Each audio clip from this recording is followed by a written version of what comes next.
우리가 젊음을 빼앗기는 이 노화의 최대 주범이 뭐라고 생각하세요? 스트레스도 있고요. 네. 또 나이도 있고요. 세월이 흘러간 나이. 또 운동 부족도 있는 것 같고요.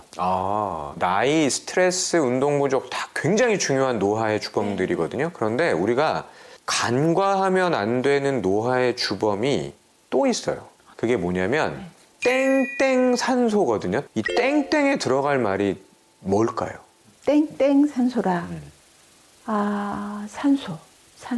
땡땡에 들어갈 말은요, 활성이에요. 그러니까 활성산소. 활성산소. 활성산소가 산소하고 좀 다른 건가요? 보통 우리가 산소 하면은 우리가 마셔서 네. 에너지를 만들 때 쓰이는 거잖아요. 네. 그런데 그 에너지를 만들 때 일부는 일종의 찌꺼기가 돼서 활성산소가 돼요.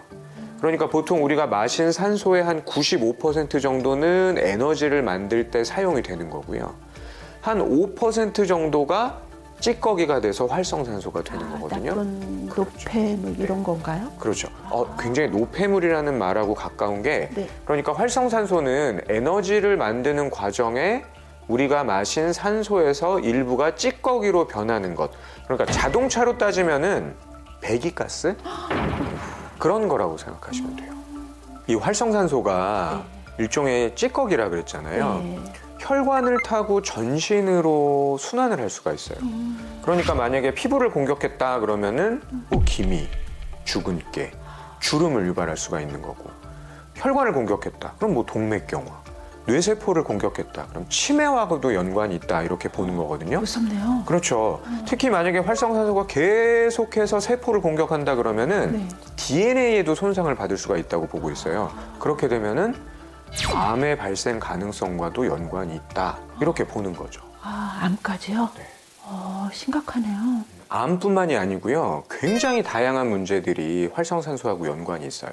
이 적혈구 사진을 보면서 설명을 한번 드려볼게요. 지금 보시는 그림이 정상인의 적혈구거든요. 네. 보시면 아주 동글동글하게 도넛 모양으로 예쁘죠? 네. 네, 이렇게 정상적인 적혈구는 온몸 구석구석에 산소를 잘 운반할 수가 있어요. 그런데 뭐 적혈구뿐만이 아니라 만약에 세포가 활성산소의 공격을 받았다. 그러면 변형이 오게 되는 거예요. 이렇게 변하는 거예요. 와.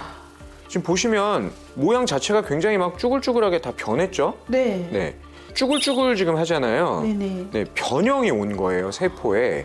그럼 정상적인 적혈구는 열심히 산소를 구석구석 나를 수가 있는 반면에 네. 이렇게 손상을 받은 적혈구는 산소를 제대로 운반할 수가 없어요. 그럼 우리 몸의 신진대사가 제대로 안 되겠죠. 그림만 봐도 이쪽하고 이쪽하고는 너무나 다른 것 같아요. 그렇죠. 네. 실제로요, 우리 현대인의 질병 중에 한 90% 정도는 활성산소와 연관이 있다. 이런 보고도 있어요.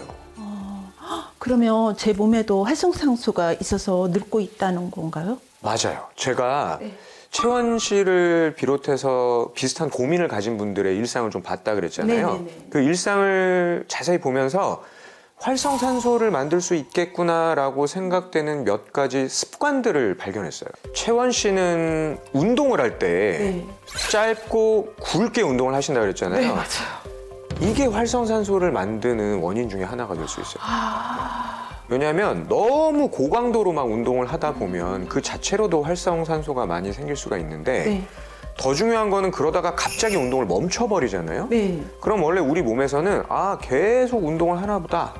산소가 더 많이 필요한가 보다. 네. 이렇게 해서 산소를 쓰려고 하고 있다가 갑자기 운동을 멈추게 되니까 산소를 안 쓰게 되잖아요. 그러면 남아도는 산소의 또 일부가 네. 활성산소가 될 수가 있다라는 거예요. 네. 그러니까 운동을 좀 서서히 올렸다가 네. 멈출 때도 서서히 낮춰서 멈추는 게 활성산소를 높이지 않는 방법 중에 하나다라는 거죠. 그렇군요. 저는 운동만 열심히 하면 건강하는 줄 알고 그렇게 했거든요. 이걸로 끝이 아니에요. 제가 식사하는 걸 또 봤거든요. 정말 빨리 드시더라고요. 네. 밥을 이렇게 빨리 먹으면요. 네. 위에서 얼마나 많이 또 운동을 해야 되겠어요. 또 갑자기 운동을 하려면 위장관에서 움직임이 있어야 되니까 네. 혈액이 또 막 모여져야 되겠죠. 네. 혈액엔 당연히 또 산소가 들어있잖아요.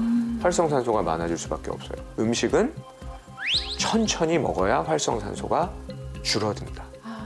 선생님, 이런 습관이 제 몸을 이렇게 늙게 만드는 건 저는 전혀 몰랐어요. 그럼 제 몸에 활성산소를 없애려면 어떻게 해야 돼요, 선생님? 굉장히 중요한 질문이에요. 활성산소가 나를 공격하니까 활성산소를 방어하는 뭔가를 키우면 되겠죠. 네. 그게 바로 항산화력이에요.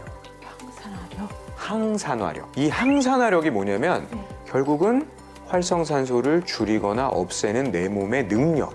그러니까 항산화력이 높다. 그러면 당연히 활성산소가 줄어들 거고. 네. 반대로 항산화력이 낮다. 그러면 내 몸에서 활성산소가 늘어날 수밖에 없는 거예요. 문제는 네. 나이가 들수록 이 항산화력도 줄어든다는 거예요. 나이가 들수록 떨어지는 항산화력은 우리 몸의 활성산소량을 높이게 되는데요.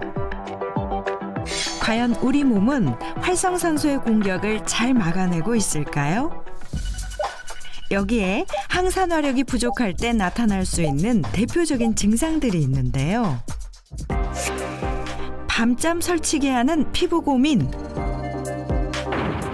끝도 없이 쌓이는 피로감, 만성적인 관절 통증,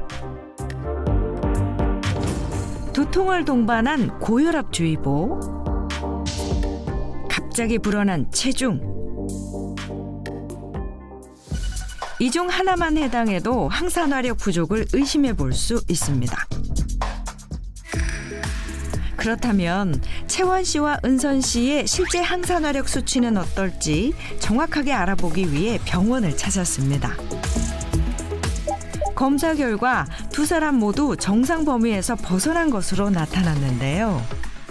나이가 들수록 활성산소 제거 능력인 항산화 능력은 떨어질 수밖에 없는데요. 독소를 배출하지 못해 몸속에 활성산소가 축적되면 피부 노화는 물론 전신 노화로 이루어질 수 있고 면역력이 떨어져 치매, 동맥경화, 암과 같이 생명을 위협하는 각종 질병의 원인이 될 수 있습니다.